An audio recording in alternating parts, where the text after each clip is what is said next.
Hey everyone, today I'm going to explain how to ask for a raise. I'm a CEO and I've been involved in pay negotiations with a lot of people, and I can tell you how the boss thinks and what they're looking for.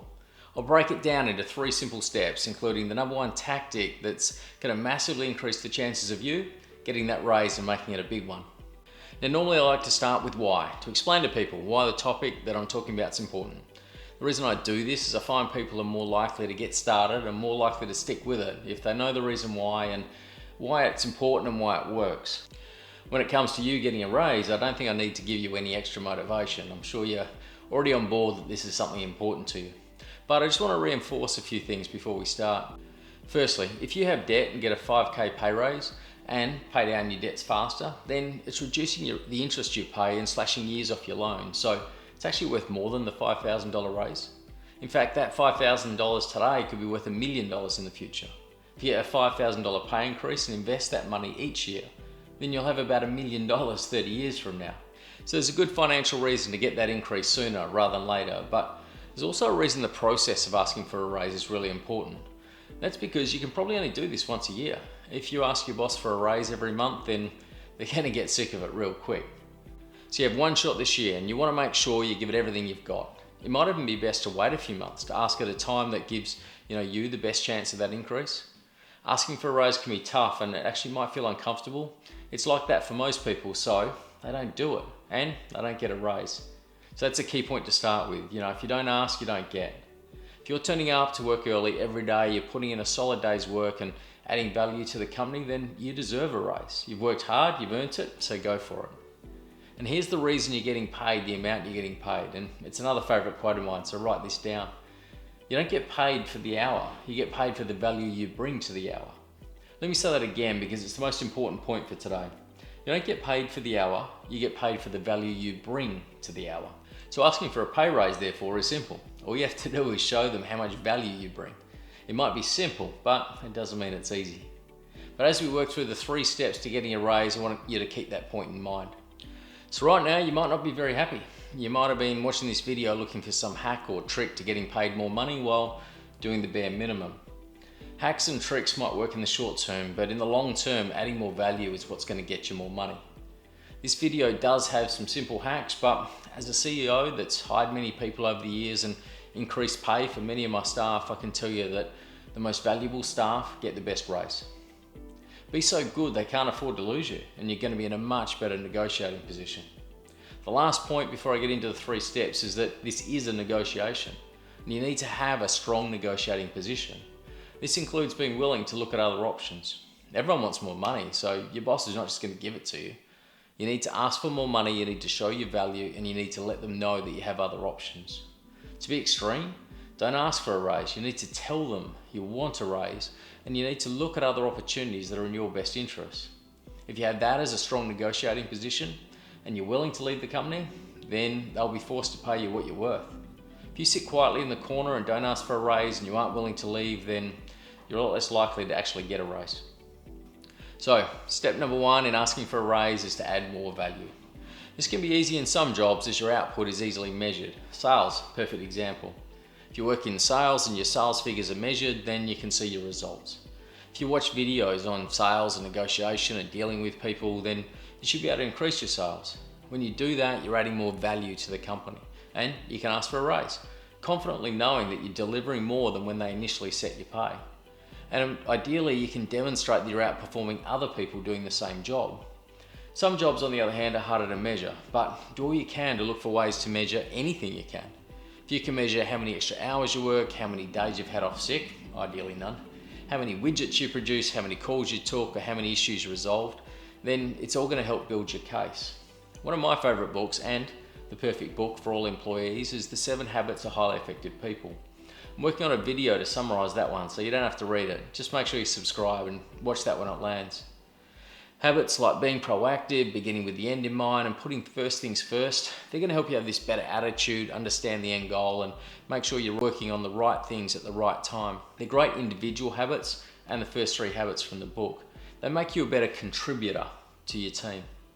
Habits around thinking win-win, seeking first to understand, and synergizing with others, they help you be a great team player. And the 7th habit is sharpen the saw, which is all about learning, developing, and growing. And If you're watching videos like this, then clearly you're the kind of person that wants to get better. So step number 1 is about adding more value to your company. And to do that, you might need to level up. You want to be so valuable that they have to pay you more because they can't afford to lose you. So add more value and then find ways to measure that value. It's going to help you in the next steps. Step number 2 is preparation. As I mentioned earlier, you probably only get one shot at this, so make it a good one. This is also a good example about the difference between amateurs and professionals. Someone acting like an amateur might just ask the boss for a raise in the hallway when they're running late for a meeting. The chances of success are low. Someone with a professional attitude will plan the perfect time, the perfect approach, the perfect pitch, and really give themselves the best chance of getting that raise. So think about your timing. If your company has just lost a big customer or laid off some staff, then probably wait a month or two. On the other hand, if you've just successfully delivered a project on time and on budget, or you're leading the company in sales for the last quarter, then it's the perfect time, so go for it. Think about your boss and the best way to approach them. If you have a regular catch up, this might be the time to bring it up. You might prefer to send a text message, but it's not about you. How does your boss prefer to communicate? For most older bosses, they use email a lot, and a well-worded email is going to be a lot better option than Snapchat with spelling mistakes and emojis. If you have a reasonably new boss, then probably wait until they've seen what you can do. Again, think through it. If they prefer email, then that might be the best choice, but I'll talk to them first so they know it's coming and aren't shocked. We'll talk about that more in step 3. Gather all of your data so you have it ready to make your case. Take it seriously. Look for jobs like yours in other companies or industries so you have some points for comparison. The more data you have, the more you can prove that you're adding value, and the more confident you're going to be about asking for a fair increase in pay. And the more confident you are, the more likely you are to get it. That confidence will help you get a raise, but confidence is also important in many areas in life. Arthur Ashe, the great tennis player, said it best. One important key to success is self-confidence. An important key to self-confidence is preparation.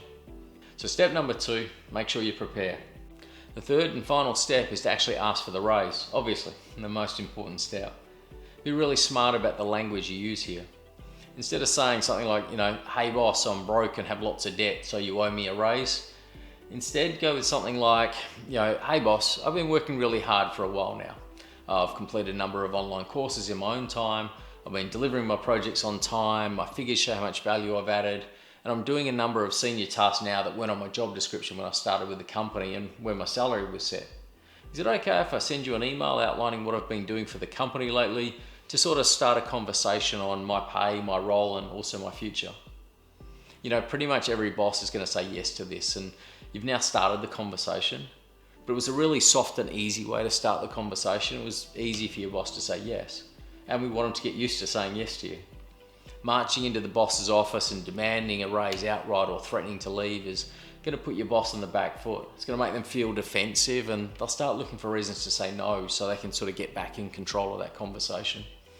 A softer approach, asking to start a conversation, is likely to have them say yes, and then you can leave it there for now. It might be tempting to launch into why you deserve a raise, but I wouldn't. Instead, I'd say thanks and I'd walk away. Then maybe the next day, I'd email your case to them. I'd probably actually send the email at night, so it looks like you've been working on it and collating the information out of work hours, even if you haven't. Sending an email also has a few other benefits. Firstly, you can write out your points, review them and rewrite them. You can ask someone you know and respect to review it for you. You can get it right without the stress of standing in their office or being on a Zoom call looking them straight in the eye. Secondly, and depending on where you work, your boss might not make the final decision. They might need to forward it to a higher manager or HR or finance.